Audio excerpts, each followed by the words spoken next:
Rolex is one of the most luxury brands in the world, valued today at around $8 billion.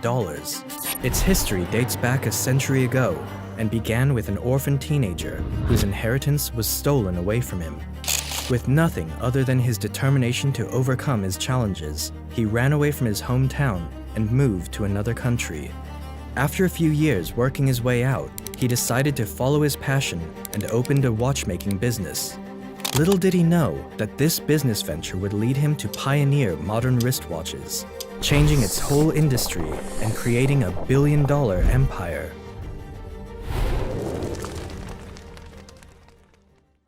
Hans Wilsdorf was born in Kulmbach, Germany on March 22, 1881, by parents Anna and Johann Daniel Wilsdorf. He was the second son of 3 children. His family ran a fairly successful business that was passed down from his grandfather, selling iron goods, classifying them in the middle-range class. Unfortunately, his mother got ill during the next few years and died in 1892. To make it worse, a year later his dad would pass away too, leaving Hans an orphan at the age of 12. Now under the custody of his mother's brothers, his uncle immediately decided to sell his family's business and used some of the money for their education, putting all 3 of them in a nice, prestigious boarding school called Ernestinum Coburg in Bavaria, Germany. Hans hated this decision early on and became depressed. While living in the new town, Hans was seen as an outsider and was often teased by other boys because of his religion. To get through his difficult childhood, he decided to put his focus on school. As he got older, he understood that even though he didn't like the decision of his uncles, it became an important factor for his success. Our uncles were not indifferent to our fate. Nevertheless, the way in which they made me become self-reliant very early in life made me acquire the habit of looking after my possessions, and looking back, I believe that it is to this that much of my success is due. Hans enjoyed reading books and became quite the bright student in school. The subjects he most notably excelled in were mathematics and languages, where he learned French and English. He was always curious about travel and knew that languages would be very useful, which would eventually play a big role in his career. During school, he became friends with a Swiss boy who would tell him stories of his birthplace in Le Chaux-de-Fonds, a city located in Switzerland that was well known for its long history in the watchmaking industry, and Hans became very intrigued about the place.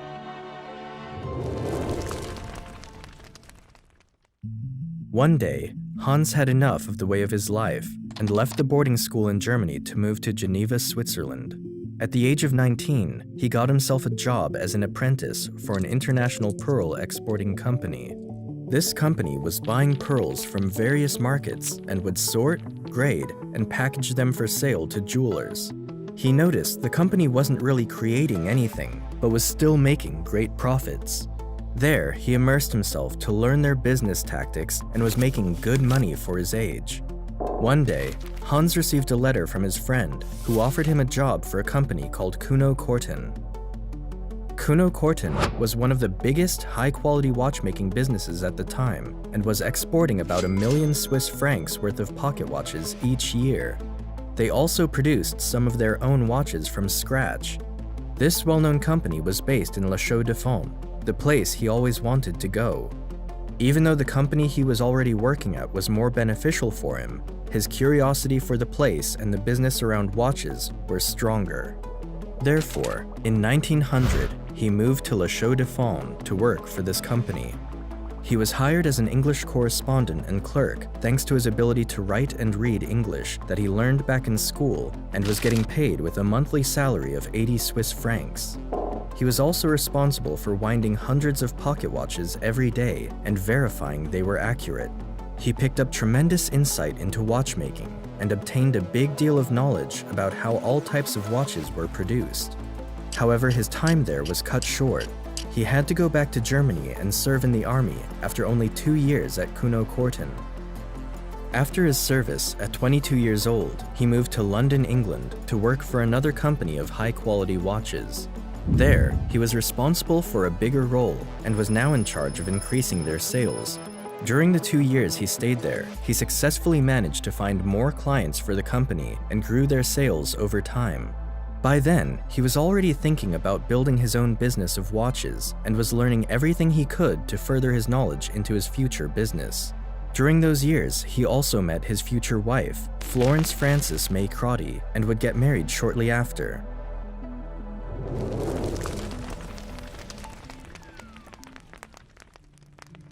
One day, Hans was sitting outside with his much older brother-in-law, Alfred James Davis, and talked about life and plans for their future. Hans told him he felt he was confident enough to open his own business of watches, but he just needed some capital. Alfred did have the money and knew how passionate Hans was about watches.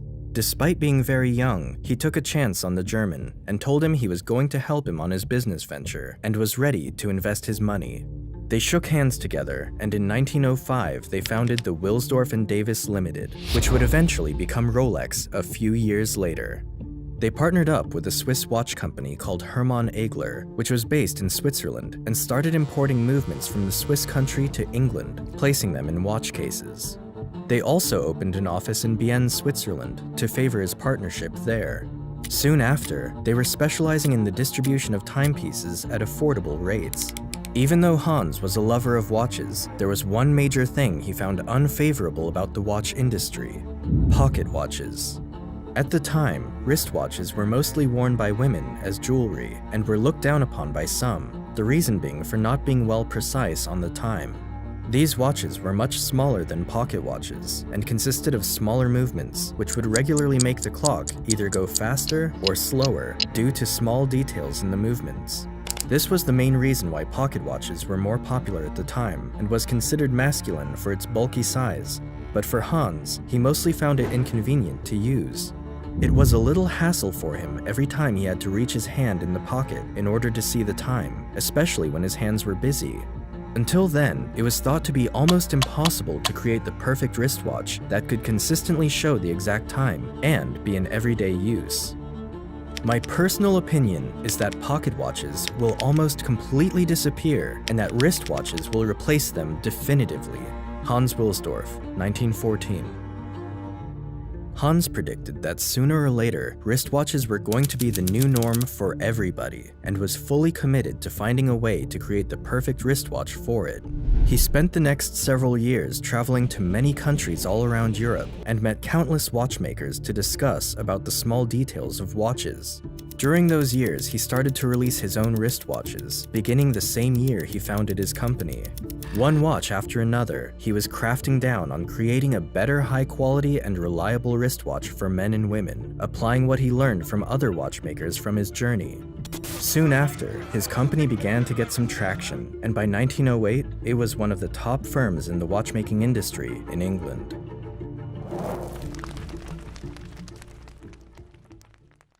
By now, Hans wanted to change the name of his company to something high-class, catchy, and easy to say no matter the language. It also needed to be short so the name could fit easily in the dial of the watch.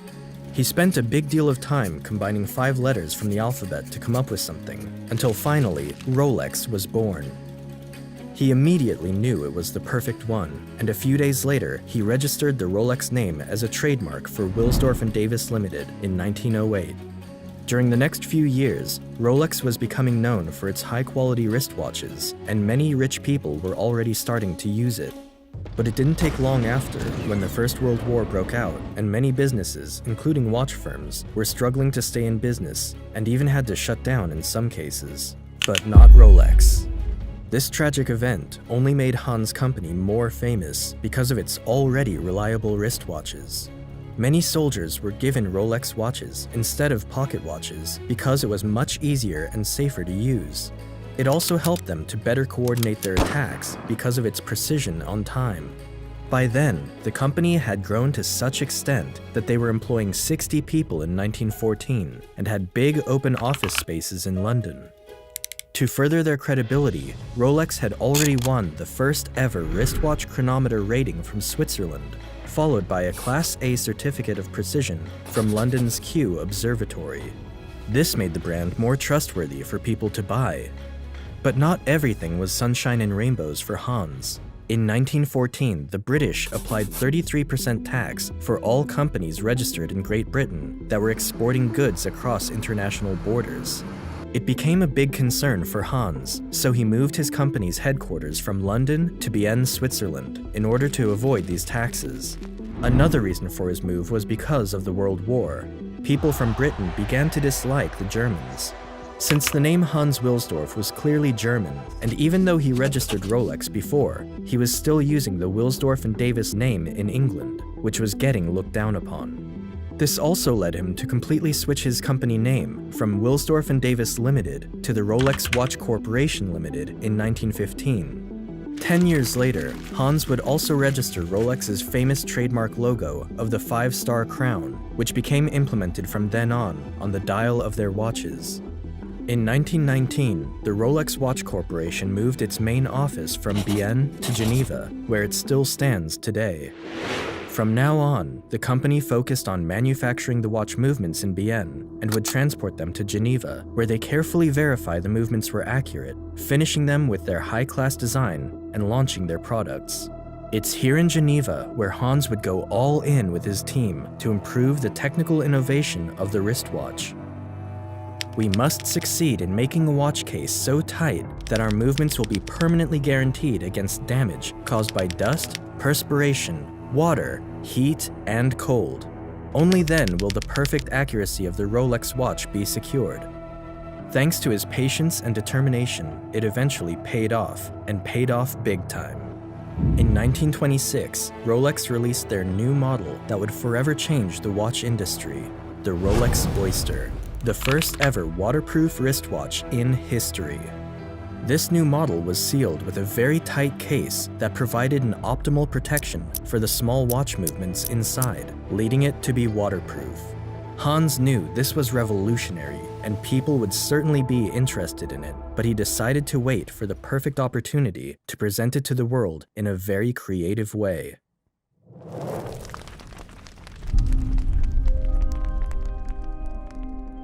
In 1927, Hans heard about a woman from London named Mercedes Gleitze, who claimed to be capable of swimming across the English Channel, a 20.5-mile body of water that separated England and France.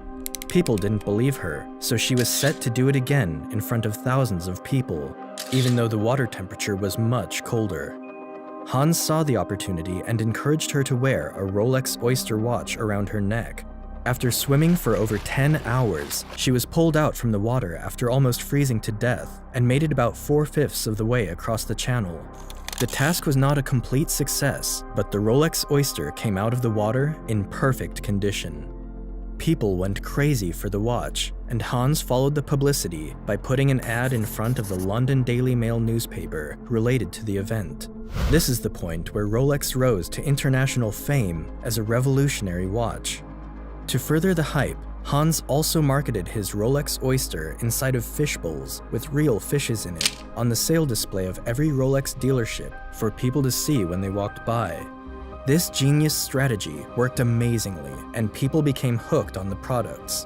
By now, Hans decided to advertise heavily on Rolex, so in 1928, he worked with the top British model at the time, Evelyn Lane, to promote his watches. And of course, there were pictures of her wearing her wristwatch inside a fishbowl.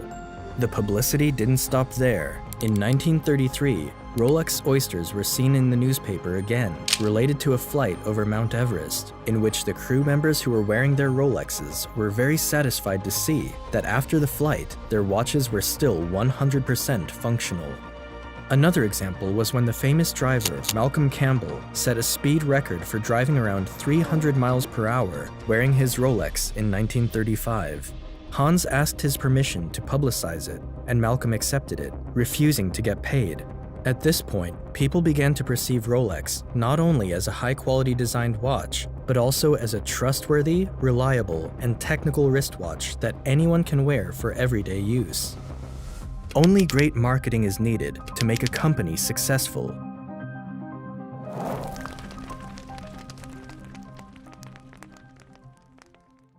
During these times, Rolex continued to fascinate people when they introduced their updated model, the Rolex Oyster Perpetual, in 1931, which was the first ever waterproof and self-winding wristwatch. Its previous model of the Rolex Oyster was a great achievement, but the challenge was that you still had to often manually wind the watch, which made it more difficult because of its tight case.